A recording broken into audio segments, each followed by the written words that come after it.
KaraokeBooks. Candide. Audiobook. Written by Voltaire. Translated by Tobias Smollett. Chapter 12. The adventures of the old woman continued. Astonished and delighted to hear my native language, and no less surprised at the young man's words, I told him that there were far greater misfortunes in the world than what he complained of. And to convince him of it, I gave him a short history of the horrible disasters that had befallen me, and as soon as I had finished, fell into a swoon again.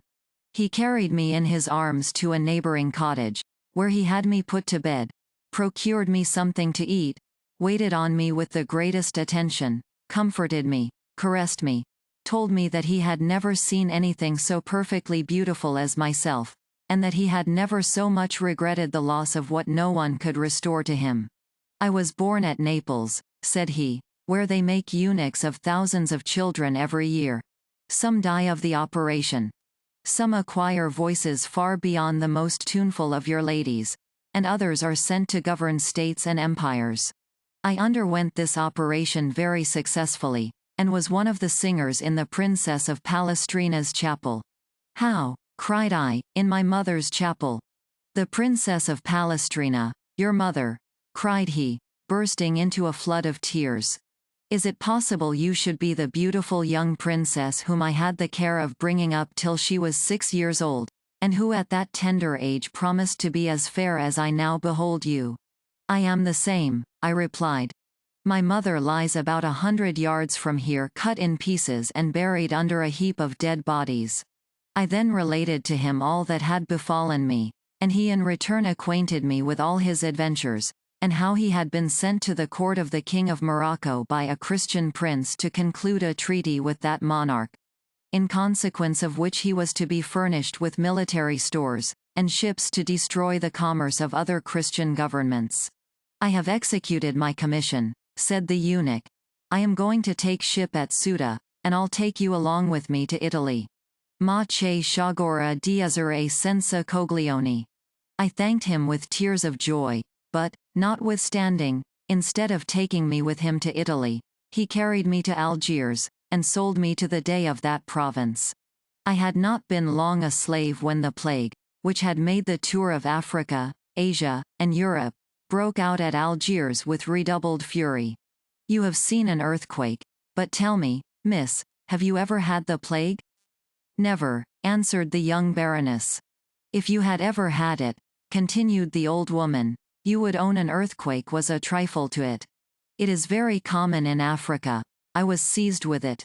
Figure to yourself the distressed condition of the daughter of a pope, only 15 years old, and who in less than 3 months had felt the miseries of poverty and slavery, had been debauched almost every day, had beheld her mother cut into 4 quarters, had experienced the scourges of famine and war, and was now dying of the plague at Algiers. I did not, however, die of it, but my eunuch, and the Dey, and almost the whole seraglio of Algiers, were swept off. As soon as the first fury of this dreadful pestilence was over, a sale was made of the Dey's slaves. I was purchased by a merchant who carried me to Tunis. This man sold me to another merchant, who sold me again to another at Tripoli. From Tripoli I was sold to Alexandria, from Alexandria to Smyrna, and from Smyrna to Constantinople. After many changes, I at length became the property of an Aga of the Janissaries, who, soon after I came into his possession, was ordered away to the defense of Azov, then besieged by the Russians. The Aga, being very fond of women, took his whole seraglio with him, and lodged us in a small fort, with 2 black eunuchs and 20 soldiers for our guard. Our army made a great slaughter among the Russians, but they soon returned us the compliment. Azov was taken by storm, and the enemy spared neither age, sex, nor condition, but put all to the sword, and laid the city in ashes. Our little fort alone held out. They resolved to reduce us by famine. The 20 Janissaries, who were left to defend it, had bound themselves by an oath never to surrender the place. Being reduced to the extremity of famine, they found themselves obliged to kill our 2 eunuchs, and eat them rather than violate their oath. But this horrible repast soon failing them, they next determined to devour the women. We had a very pious and humane man, who gave them a most excellent sermon on this occasion, exhorting them not to kill us all at once. Cut off only one of the buttocks of each of those ladies, said he, and you will fare extremely well. If you are under the necessity of having recourse to the same expedient again, you will find the like supply a few days hence. Heaven will approve of so charitable an action, and work your deliverance. By the force of this eloquence he easily persuaded them, and all of us underwent the operation. The man applied the same balsam as they do to children after circumcision. We were all ready to give up the ghost. The Janissaries had scarcely time to finish the repast with which we had supplied them, when the Russians attacked the place by means of flat-bottomed boats, and not a single Janissary escaped. The Russians paid no regard to the condition we were in. But there are French surgeons in all parts of the world, and one of them took us under his care, and cured us.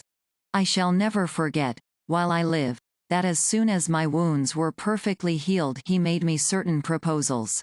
In general, he desired us all to be of a good cheer, assuring us that the like had happened in many sieges, and that it was perfectly agreeable to the laws of war. As soon as my companions were in a condition to walk, they were sent to Moscow. As for me, I fell to the lot of a boyard, who put me to work in his garden, and gave me 20 lashes a day. But this nobleman having about 2 years afterwards been broken alive upon the wheel, with about 30 others, for some court intrigues, I took advantage of the event, and made my escape. I travelled over a great part of Russia. I was a long time an innkeeper's servant at Riga, then at Rostock, Wismar, Leipzig, Kassel, Utrecht, Leiden, The Hague, and Rotterdam. I have grown old in misery and disgrace, living with only one buttock, and having in perpetual remembrance that I am a pope's daughter. I have been 100 times upon the point of killing myself, but still I was fond of life. This ridiculous weakness is, perhaps, one of the dangerous principles implanted in our nature. For what can be more absurd than to persist in carrying a burden of which we wish to be eased? To detest, and yet to strive to preserve our existence? In a word, to caress the serpent that devours us, and hug him close to our bosoms till he has gnawed into our hearts? In the different countries which it has been my fate to traverse, and at the many inns where I have been a servant, I have observed a prodigious number of people who held their existence in abhorrence, and yet I never knew more than 12 who voluntarily put an end to their misery, namely, 3 Negroes, 4 Englishmen, as many Genevese, and a German professor named Robeck. My last place was with the Jew, Don Issachar, who placed me near your person, my fair lady, to whose fortunes I have attached myself, and have been more concerned with your adventures than with my own. I should never have even mentioned the latter to you, had you not a little piqued me on the head of sufferings, and if it were not customary to tell stories on board a ship in order to pass away the time. In short, my dear miss, I have a great deal of knowledge and experience in the world. Therefore take my advice.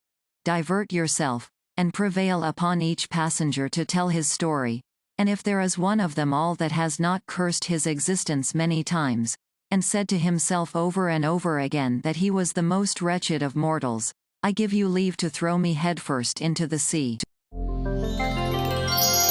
KaraokeBooks.